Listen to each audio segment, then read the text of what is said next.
Meu nome é Luiz Colombo, trabalho na Cima Engenharia e somos uma empresa de desenvolvimento de projetos para todo o segmento industrial. E hoje vamos falar sobre sustentabilidade. Quero dizer que é meu privilégio falar para jovens pensadores e, e também dizer que eu estou me sentindo um Steve Jobs aqui em cima. Porque isso nunca acontece. Eu tenho aí umas 5 pessoas comigo aí e eles estavam dizendo: o que você vai fazer lá em cima? Vai cantar? Né? Bom, enfim, vamos falar sobre sustentabilidade. O nosso desafio é alimentar esse país, esse mundo, com 10 bilhões de habitantes. Hoje estamos com 7 milhões, 7 bilhões e pouco, mas a gente logo vai chegar a 10 bilhões.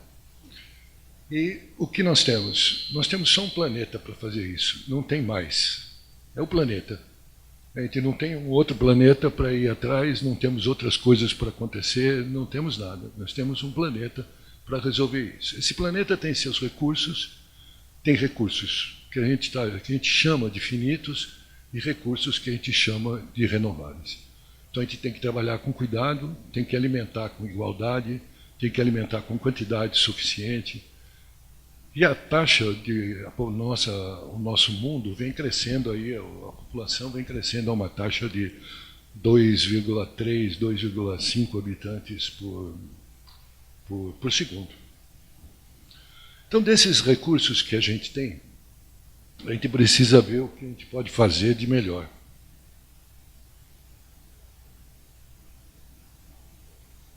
E nós temos os recursos finitos, que a gente chama de finitos, e temos os recursos que a gente chama de renováveis. Finitos significa que ele um dia vai acabar? Eu acho que ele é relativo. Nem sempre. Isso daí, sabe, falar em finitude, em acabar, tem muita coisa que pode acontecer nesse meio de caminho.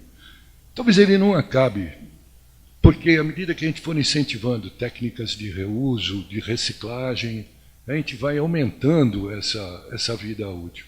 A nossa tecnologia vai melhorando e vai conseguindo extrair o minério de lá de baixo, cada vez que são menores, mas a gente tem técnicas melhores, estamos melhorando e a gente vai fazer uma outra análise a cada tempo, a cada ano que passa, que sempre vai ter algo novo.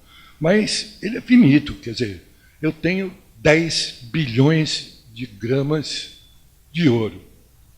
Se eu tiver 10 bilhões de habitantes e dizer que cada um vai ficar bem com 1 grama, bom, quando nascer o 10º bilionésimo primeiro habitante, vai faltar a grama dele. Porque por mais que a gente recicle, reuse e faça. Mas isso também é relativo, porque pode aparecer alguém com uma caneta e dizer: olha, vocês não podem mais ficar com 1 grama cada um. Agora vocês estão ficando com meio grama de ouro para cada um. E tem que ser feliz com isso. Bom, só com essa canetada a gente dobrou a nossa disponibilidade de ouro. Então, às vezes, perante a nossa incompetência, né, a gente resolve problemas que poderiam ter soluções muito melhores. Por exemplo, o rodízio em São Paulo. Não cabe mais, ninguém sabe o que fazer com mobilidade, o que acontece, o que faz, está todo mundo ruim, a poluição está nas alturas e tal. Todos nós somos tão incompetentes que a gente resolve proibir sair de carro. Então não dá mais para sair de carro. Então tem rodízio de automóveis. Mas é dada a nossa incompetência. À medida que a gente for desenvolvendo, for fazendo, for melhorando, a gente vai acontecer. Da mesma forma, há nossos recursos renováveis. Os nossos recursos renováveis, também, bom, se eles são renováveis, vão durar para sempre. Opa, peraí, não é bem assim. Porque para cada um de nós, eu preciso de um pedacinho de terra fértil para poder plantar, um pedacinho de mar para poder tirar o meu peixe, um pedacinho de terra para poder tirar a minha energia, um pedacinho de terra para o meu gado pastar, Então vai chegar uma certa altura que eu também não tenho mais lugar nenhum para fazer, para plantar, para pescar, para gerar energia, porque cada um de nós vai precisar de um pedaço de terra e nós já passamos de 7 bilhões de habitantes. Então, se a gente for olhar um pessoal, a WW Brasil acaba fazendo uma pegada, né, uma pegada ecológica para a questão da sustentabilidade. Essa pegada é o que cada país, ou que cada habitante de cada país consome em função do seu comportamento ou da sua cultura. Então a gente vai ver que existe o pessoal é muito desproporcional, né? Então, olha, a Eritreia é de 0,4 essa pegada, enquanto em Luxemburgo é de 15,8. Quer dizer, hoje nós já ocupamos espaços, já temos uma necessidade de mais terra, né? A nossa área bioprodutiva é de 11 bilhões de hectares globais, e a gente já está ocupando mais do que deve, né? A média do mundo, a gente só tem direito a 1,7 de disponibilidade, a gente já está ocupando 2,7. E o Brasil também está com 2,9. Está na média, mas está a mais, né? Então a gente precisa pensar numa igualdade sobre essas questões. Bom, começando então agora, feito essa introdução, lançado o nosso desafio, a gente precisa trabalhar a sustentabilidade da indústria de alimentos. Como é que a gente vai fazer isso daí? Existem alguns órgãos, algumas agências reguladoras que já passam alguma ideia para nós, né? Então, elas já têm alguns relatórios, elas já montam alguma situação para que possam nos orientar em função desse trabalho. Essa orientação vem do Global Reporting Initiative, e ele tem um relatório que ele dá as diretrizes do que a gente deve medir, do que a gente deve fazer, do que a gente deve controlar, de como a gente pode fazer essa questão. Essa questão de reportar a nossa sustentabilidade, ou a nossa cultura, em como fazer um trabalho sustentável. Mas isso é um relatório, gente. O primeiro, a Samarco, em Mariana, logo que aconteceu a tragédia, eles enviaram 5 documentos para os órgãos federais. Um deles era esse relatório. Quer dizer, não adianta ter o relatório por ter o relatório. Eu faço o relatório. Se eu não cumprir, se eu não fazer, se eu não trabalhar de forma correta, não adianta eu ter o relatório. O relatório é só o relatório. Mas ele é muito bom. Ele pode nos ajudar a comparar com outras instituições. Quer dizer, se nós estamos fazendo hoje leite, eu posso ver quem está fazendo leite lá na Bélgica e verificar se eles têm, os indicadores deles são parecidos com os nossos, ou se nós estamos muito atrás ou muito na frente, ou muito diferente. A outra é o LEED. O LEED vai nos ajudar a identificar pontos em que eu possa trabalhar melhor o meu projeto. Então ele vai me dizer, olha, se você usar uma parede de vidro, você vai perder ponto, porque você vai gastar mais em ar-condicionado.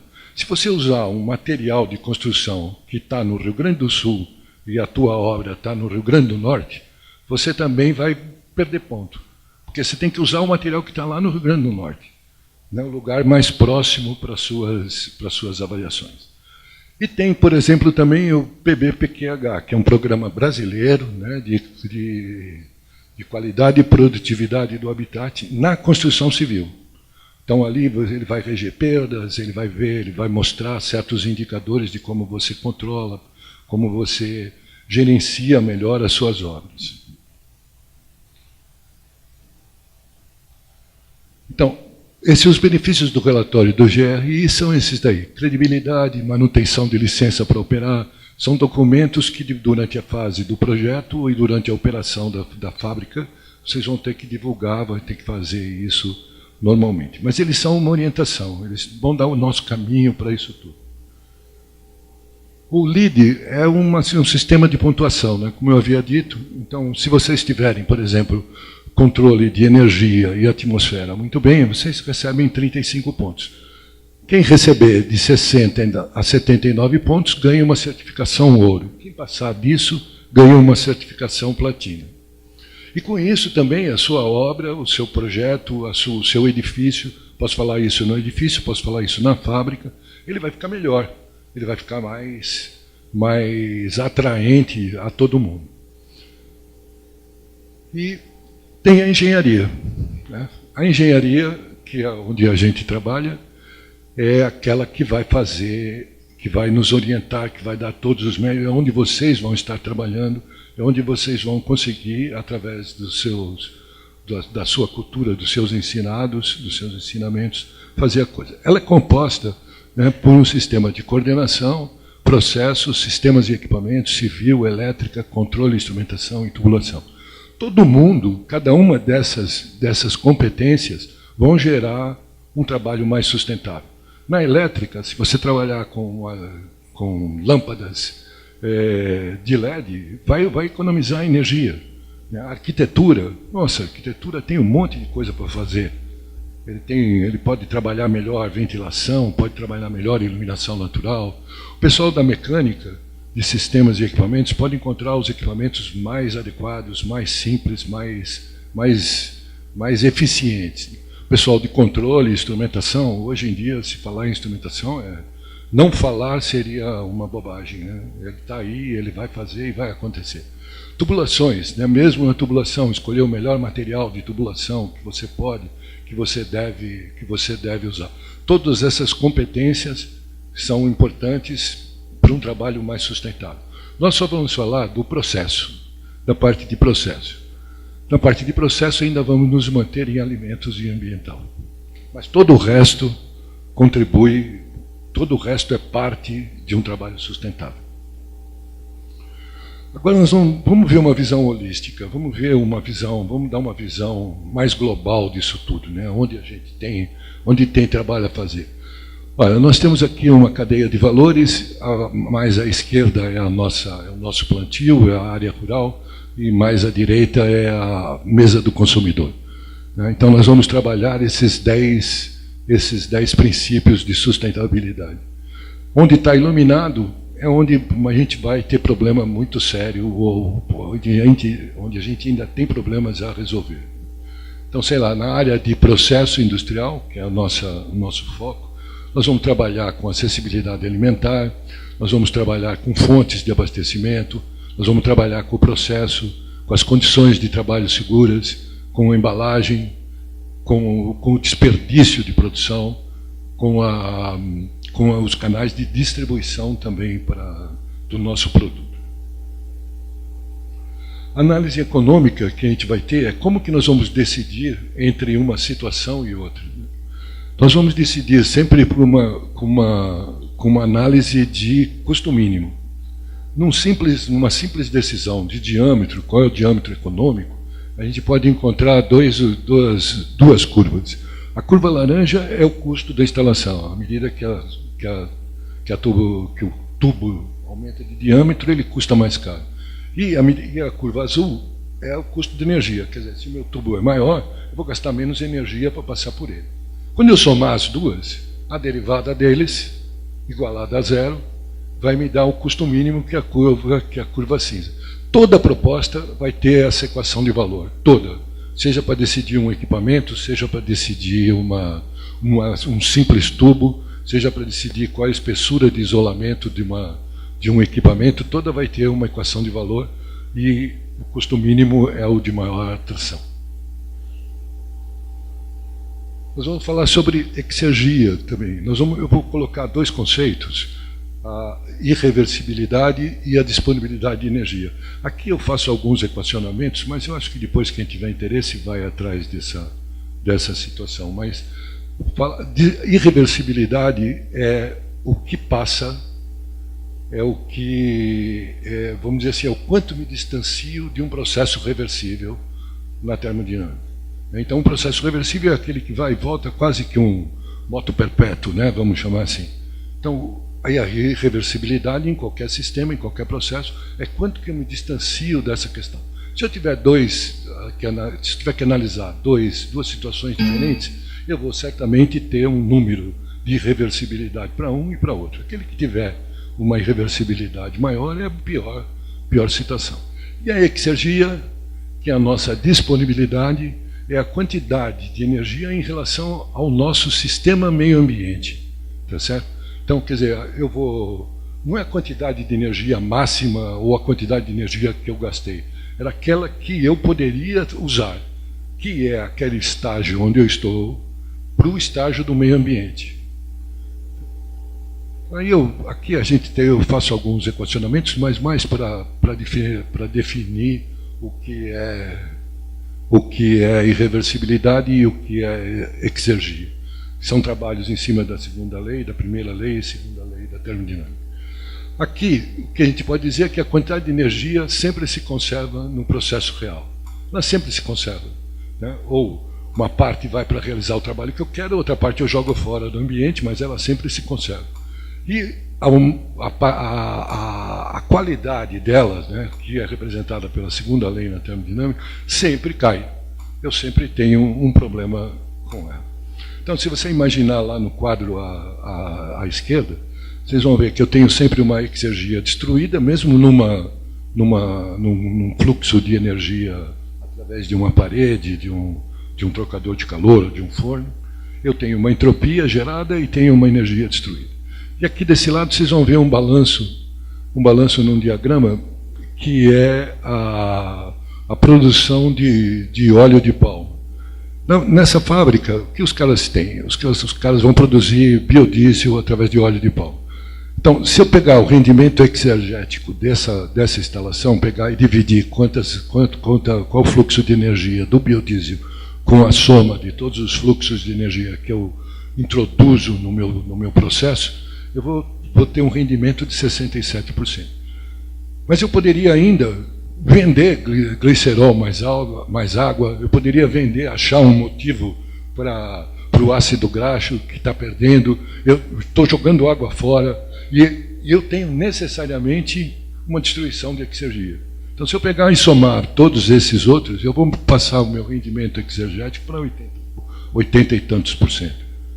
Então, eu preciso pensar em todo o meu processo industrial para ver o que de fato eu vou fazer ou vou trabalhar.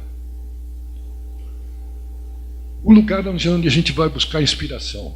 Onde eu vou buscar inspiração para verificar se o meu processo pode ser mais ou menos sustentável? Eu vou buscar na própria natureza. A natureza, o que ela faz? Ela pega o sol e pronto. E acabou. Não precisa de mais nada. Ela mesmo nasce, ela mesmo se reproduz, ela mesmo faz. Quando ela morre, ela serve esse resíduo serve de alimento para o outro, que quando voa faz isso, que quando acontece faz aquilo. A natureza é o lugar da inspiração, é o lugar da nossa inspiração. E a gente encontra três tipos de fluxo. Né? O fluxo linear, onde material e energia entra e eu perco um monte de coisa. No tipo 2, recicla um monte de algumas coisas, mas no tipo 3, nada vai acontecer. É esse tipo 3 que a gente tem que buscar. E a gente faz uma analogia entre o organismo vivo e a fábrica, e a nossa fábrica, o nosso ecossistema industrial. Então, vocês podem ver na tabela, né, cada uma das correspondências. É na natureza, na biologia, que a gente vai buscar a inspiração para o nosso trabalho. Onde vamos economizar, o que podemos trabalhar. Vamos usar as ferramentas da termodinâmica, vamos usar a inspiração, nós temos os órgãos reguladores que possam ou nos orientar ou ver qual é a nossa posição no mundo. Né? Alguns dão pontos, outros só permitem a coisa, mas é por aí. E agora, começando mesmo uma revolução energética. Né? Então, nós temos nós temos uma situação que é o nosso consumo de combustível. O nosso consumo de combustível é difícil, né? Ele vem de recursos finitos. Esse daí dificilmente a gente vai conseguir reciclar, porque nós transformamos petróleo em CO2, então não vai dar para pegar o CO2 e fazer petróleo de novo. E nós também podemos pensar de uma forma diferente. Em vez da gente pensar em alguém produzindo energia para nós, né, por que a gente não produz a nossa própria energia? Por que a gente não pega uma célula fotovoltaica, não coloca no nosso muro lá em casa e começa a produzir energia para a minha casa? Só para a minha casa. Se eu produzia mais, eu vendo para a concessionária, e se eu produzia menos, eu pego um pouquinho da concessionária. Imagine que eu tenha uma fábrica onde o meu rejeito é casca de coco. Por que eu não posso pegar essa casca de coco, enfiar numa caldeira, queimar e gerar energia elétrica e entregar para a própria concessionária? Quando eu precisar, eu vou lá na concessionária e pego. Hoje existem dois tipos de mercado. O mercado cativo, né, de energia, onde eu compro da concessionária, que é o que acontece com todos nós nas nossas casas, e tem o mercado livre, onde eu posso vender energia no Rio Grande do Sul e, com o mesmo CPF, comprar essa energia na Bahia, porque eu estou interligado com a rede toda de energia elétrica.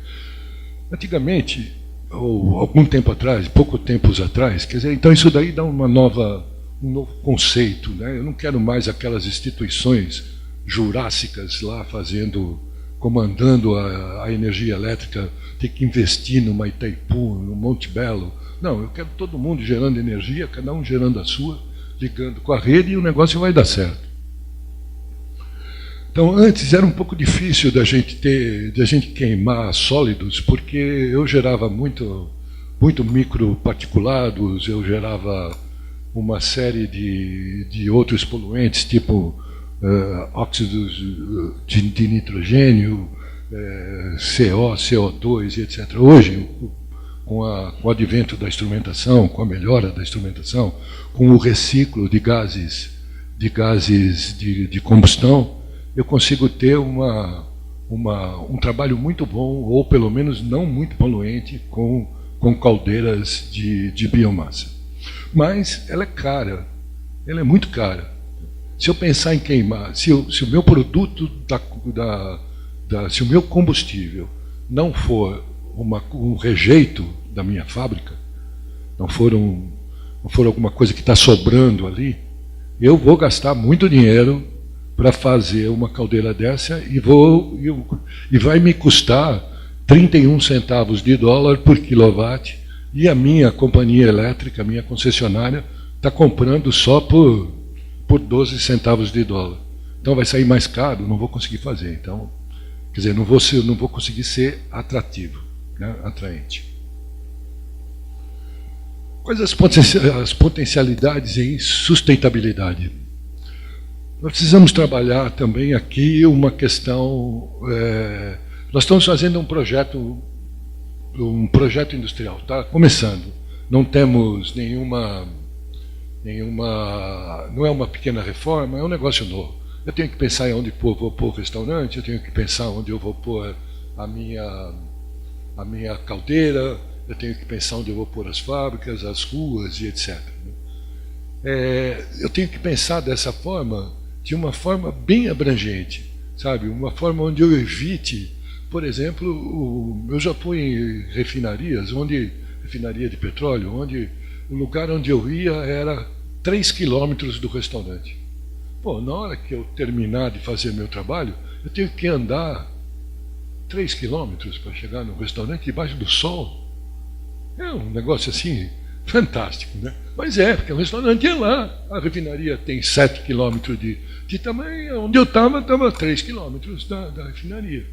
Eu sou um fumante. Eu só posso fumar fora das áreas. Onde eu trabalho está 2 quilômetros da portaria onde eu posso fumar. Não pode. Alguém tem que pensar em fazer um negócio diferente. Então, na hora que a gente for fazer um negócio diferente, na hora que a gente for fazer algo que possa ser interessante, eu preciso dar uma pensada nisso. Centralizar o restaurante, colocar uma rua onde tenha árvores, um ajardinamento, onde eu evite as ilhas de calor. Essa figurinha que vocês estão vendo aí são as ilhas de calor. Aqui está representado como um centro de cidade, etc., mas pode ser ao seu centro de produção ou qualquer coisa assim. Se a gente olhar a vegetação, espalhar a vegetação, trabalhar isso, trabalhar o paisagismo com determinado cuidado, eu posso só aí ganhar 3 graus centígrados, 3 graus Celsius de ar-condicionado. Tá certo? Então, muito importante o plano diretor das instalações. Uma outra situação é a ventilação natural dos prédios. Nós temos um arquiteto chamado João Filgueiras de Lima. Ele é o arquiteto Lelé. Ele foi estagiário do Niemeyer lá em Brasília. E a ele foi dado um problema que era: você precisa fazer uma rede de hospitais para mim, fazer o prédio, a edificação de uma rede de hospitais. Nessa rede de hospitais ele optou por uma ventilação natural adiabática mecânica, de resfriamento evaporativo. Com isso, ele resolveu quase todos os problemas do hospital. Ele não tem mais, nos hospitais da rede Sara Kubitschek, ele não tem mais contaminação, porque o ar-condicionado não fica girando com os seus problemas. Ele ventila naturalmente, ele baixa a temperatura de praticamente 10 graus Celsius, e ele deu uma solução assim fantástica. Então, essas soluções a gente precisa aprender, precisa usar. O que acontece?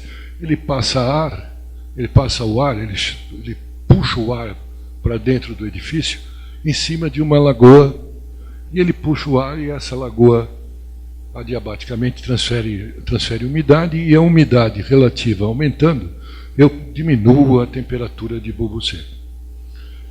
Fantástico. Fantástico. Não tem ar-condicionado nos prédios deles. Isso a gente precisa levar, precisa ter em mente, na cabeça, que isso tudo pode ser uma situação muito boa.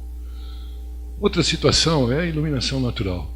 A gente precisa trabalhar isso daí de forma bem melhor. Não adianta a gente clausurar o prédio e depois ter que usar energia. Se eu preciso ter o meu lugar escuro, ótimo, ninguém vai pôr janela, tá certo? Mas se eu preciso do meu lugar claro, onde eu vou trabalhar, eu tenho que trabalhar a iluminação natural. E vou ganhar muito dinheiro com isso. Outra coisa é usar a energia solar. Esse pessoal aqui da Índia cozinha com um prato parabólico, recebendo energia solar, recebendo a energia do sol. E ele faz toda a operação de cozimento dele com a energia do sol. Criou uma solução para ele. Outros iluminam, outros trabalham na estufa, outros geram energia elétrica através do sol. O Brasil também ele tem uma radiação solar muito boa, muito propícia para a gente trabalhar esse tipo de situação. Outra situação, essa é mais polêmica, bem polêmica, são os telhados verdes. Então a gente monta um telhado, ele vai servir para diminuir a ilha de calor, ele vai servir para preservar os habitats, isola a minha edificação. Só que ele cria uma carga no meu telhado que não tinha antes. Certo? Eu tenho que enfiar todas essas camadas aí. Controle de vapor, mantas, camada drenante, camada filtrante, porção de terra. Isso vai ficar lá em cima do telhado. Certo? Quanto mais caro vai custar a minha instalação. Quanto mais caro vai custar o meu edifício, porque eu coloquei um telhado verde. Então isso precisa entrar naquela nossa equação de valor. A gente precisa olhar lá para ver o que tem. A BNT, por exemplo, diz assim: olha, você tem que fazer a sua laje com 250 quilos por metro quadrado. É a obra, é a obrigação. Pô, mas então, se o meu telhado tiver menos de 250, eu não perco nada. Tá certo? Mas se o meu telhado tiver 300, é problema. Eu vou gastar mais. E ninguém quer gastar mais, ninguém quer colocar nada mais. Então precisamos montar nossas equações de valores para poder verificar se é atraente ou não é atraente a solução. Embora todo mundo comente essa situação, precisa ser pensada sempre. O reuso da água. O reuso da água, gente, não pode faltar. Certo? A gente tem que pegar essa água da onde vier eu tenho que colocar, e se ela não pode ser usada para beber, ela pode ser usada para lavar a rua, ela pode ser usada para regar o jardim, ela pode ser usada para umedecer a minha terra para terraplenagem, ela pode ser usada para incêndio, ela pode ser usada para um monte de coisa, né, para todas essas situações. Então a gente tem que guardar. O que cair lá, o que a gente tiver dentro do nosso processo, tem que guardar. Eu diria para a gente ser usado. O que chover, a gente tem que guardar, né? E o efluente zero, quer dizer, a nossa fábrica, a nossa nova fábrica, não pode, se eu estiver falando em sustentabilidade, ela não pode deixar nada sair. O que entrar como matéria-prima, seja energia, água ou boi, né, ou leite, seja lá o que for que entrar, não pode sair mais nada. Nada, é zero. Esse é o nosso foco. A gente não vai conseguir fazer isso, a gente vai destruir energia, sem dúvida, né, porque a gente tem que levar até o meio ambiente, mas esse é o foco, né, ele não pode ir nada. Então, a gente tem que criar alguns programas, tem que fazer alguma coisa. Na verdade, como nós somos projetistas, né, e não somos operadores, gerentes da fábrica, o que a gente tem que criar é dentro de nós a mentalidade de que aquilo que eu estou projetando, aquilo que eu estou fazendo, ele não vai ser diferente, ele vai ter um reuso, ele vai ter alguma coisa. Sai de um refugo de gesso. Esse gesso pode virar tijolo para fazer parede? Pode, sei lá. Ah, mas esse gesso está contaminado. Descontamina, tá certo? Não deixa contaminar, não deixa acontecer, não deixa fazer. Mas ele não pode ser, a gente não pode mais pensar em destruir a planta ou jogar fora ou fazer o que for. Temos que pensar diferente.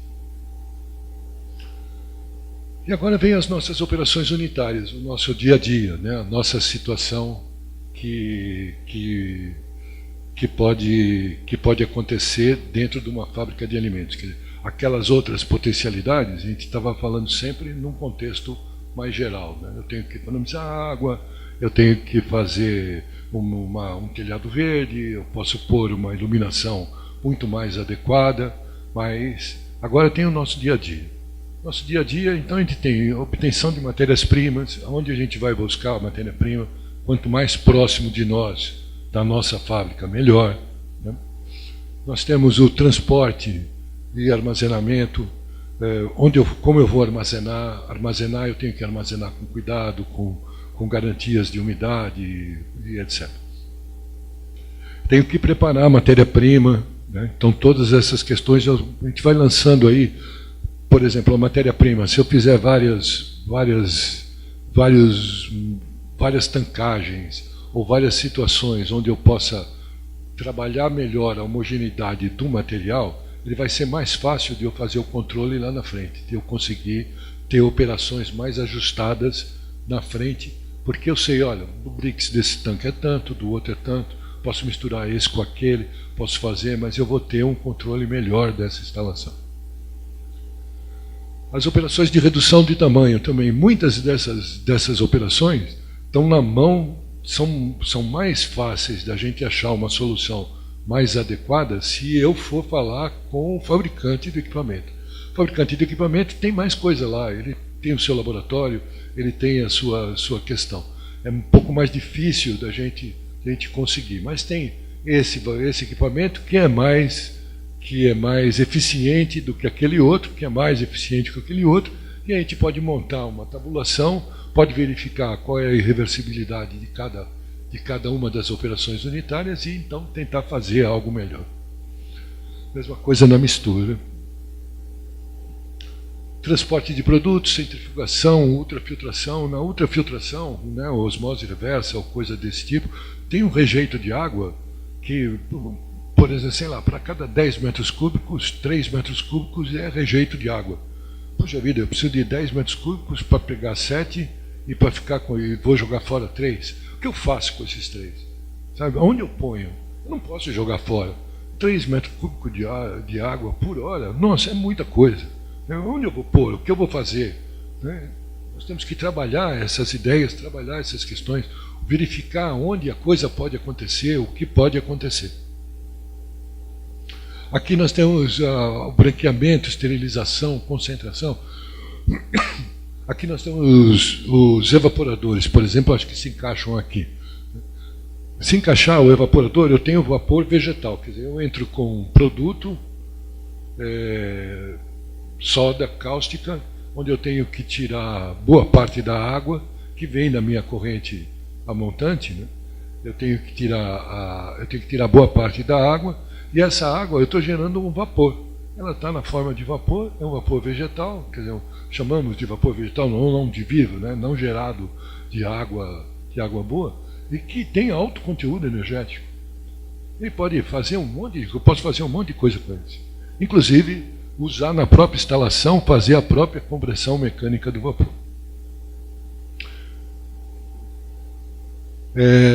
Na extração também, né? Quer dizer, na extração o que eu queria focar um pouco mais é aquilo que eu tenho que ir para o laboratório, certo? Aquilo que eu não consigo fazer simplesmente com as minhas equações de termodinâmica. Se eu escolher, por exemplo, um catalisador diferente, eu não sei como é que ele vai funcionar, como é que ele vai reagir, o que vai acontecer. Então eu tenho que ir lá buscar, fazer no meu laboratório alguma coisa mais experimental, mais empírico. Eu não vou conseguir resolver só com as minhas equações, só com a minha termodinâmica, só simulando o meu processo. A não ser que eu tenha o grande conhecimento já daquela instalação. Mas ir para o laboratório também eu acho que é uma ideia que a gente tem que incentivar, tem que fazer, tem que acontecer, tem que ir até lá. Na secagem, evaporação, cristalização, né? Aqui também eu tenho que tirar água do meu produto. Não vou tirar água. Eu vou tirar água, eu vou ter uma fonte de vapor. Eu vou usar isso daí. Aí, com as minhas equações, a gente pode até simular 2, 3 estágios a mais, né, de um evaporador. Posso ter evaporadores com 5 estágios, né, mas eu posso ter 3, 4, 5, mas eu tenho que ir atrás e tenho que usar o vapor até eu chegar na minha temperatura ambiente. Porque se eu tiver que descer da minha temperatura ambiente, eu vou ter que gastar mais energia para ir lá para baixo. Não faz sentido. Né? Então, por isso, as análises de exergia. Aqui, destilação. Destilação também é outro prato fantástico, né? Porque na hora que eu conhecer bem meu produto, se eu conhecer bem meu produto, se eu tiver ido ao laboratório, tiver um bom conhecimento dele, aqui a potencialidade de conservar energia é também fantástica. Refrigeração, congelamento, liofilização, todos esses também são mais dependentes do próprio fabricante do que do nosso equacionamento. As linhas, né, de embalagem, as linhas de embalagem hoje podem ser todas robotizadas. Isso vão dar garantias de sustentabilidade, quer dizer, eu vou perder menos embalagem, eu vou conseguir armazenar meu produto melhor, vou conseguir fazer minhas coisas melhores. E agora nós vamos falar um pouco sobre as condições de trabalho. As condições de trabalho, ela também é outra situação de muito problema. Quer dizer, a gente não pode ter... tem lugares que elas são perigosas. Mesmo, na boca do alto forno, eu estou lá com 3.000 graus. Eu tenho que fazer uma solda no meu ponto de recepção de petróleo a 350 metros de profundidade no mar. Tem lugares que não tem o que fazer, são perigosos por si só. Né? Mas no nosso caso, na indústria de alimentos, não tem. A gente tem que dar condição do cara trabalhar bem. Não pode ter barulho, não pode ter temperatura alta, não pode ter nada disso. Eu tenho que ter a minha condição melhor. Existem 36 normas reguladoras, que são leis do país, porque a gente tem que seguir cada uma delas. Não é verdade? A gente tem que seguir todas, mas a que mais se aplica aqui é a NR15, atividades insalubres, que é onde poderia ter mais alguma coisa dentro do nosso trabalho. Então, à medida que o barulho aumenta, eu posso expor o meu trabalhador por menos horas. À medida que... E aqui tem um mapa, né? Quer dizer, embora você tenha, está vendo? Embora eu tenha 4 equipamentos acima de 85 decibéis, eu comprometi nessa área laranja da da minha fábrica, do meu salão como um todo, obrigando a ter um trabalho menor, de menor tempo, né, lá dentro. A mesma coisa vai acontecer com a temperatura. Se eu colocar num lugar onde a temperatura é muito alta, também eu vou ter que restringir a permanência do meu pessoal lá. Instrumentação e controle. A evolução da instrumentação e controle foi... quando a gente começou a trabalhar na pneumática, hoje ela está numa posição que custa tudo tão barato, porque o custo, na verdade, é uma linha de programação no meu software. Então, se eu quiser fazer qualquer atuação matemática, basta que eu escreva a equação no software. Acho que cada um de vocês aqui já deve ter feito isso centenas de vezes. Simplesmente mesmo uma linha de programação.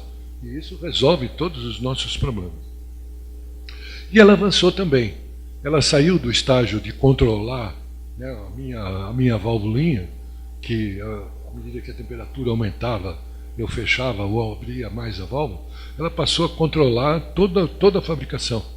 Então, desde os níveis de decisão que são feitas em outros países ou em outras cidades, até o controle de chão de fábrica, toda ela está dentro do mesmo sistema de computação. Quer dizer, eu posso ver logística, posso ver quanto que é a temperatura do meu produto, posso ver qual é o meu rendimento energético, posso ver tudo isso, e o meu gerente, aquele que toma decisões, pode ver também essa coisa. Toda a instrumentação, ela é um produto que eu posso lançar nos fluxogramas. Esses fluxogramas são documentos de referência do nosso projeto. Então, ele representa graficamente todo o contexto de trabalho. E com ele toda a instrumentação, e com ele todo o nosso estudo de sustentabilidade, de preocupação, de análise, pode sair só analisando um documento que certamente esse pessoal gera. Aqui o controle do leite fluidizado, ali, ó, tá vendo? À direita aparece mais uma coisa, aparece mais uma decisão de valor. Né? Curva cinza representa o custo. E a vermelha, o consumo específico, e a azul, a vazão. Quer dizer, você está vendo, embora o consumo específico caia, quer dizer, eu estou consumindo menos energia, meu custo pode estar subindo por algum motivo. Então eu não vou me decidir simplesmente pela minha energia gasta. Vou me decidir pelo meu custo mais atraente, pelo meu valor mais atraente. E aqui, essa situação aí, quer dizer, na verdade, se eu tiver um secador de leite fluidizado, né, essa instrumentação controla perfeitamente, mas se eu quiser me antecipar, pegando qual é a temperatura de bumbum, para saber se o meu agente de secagem está chegando e estou antecipando a informação, eu posso, com uma linha de programação e com investimento num termômetrozinho vagabundo, eu vou ter essa situação. Aqui tem alguma coisa para quem queira saber mais, onde a gente tem as referências. E muito obrigado pela atenção de vocês.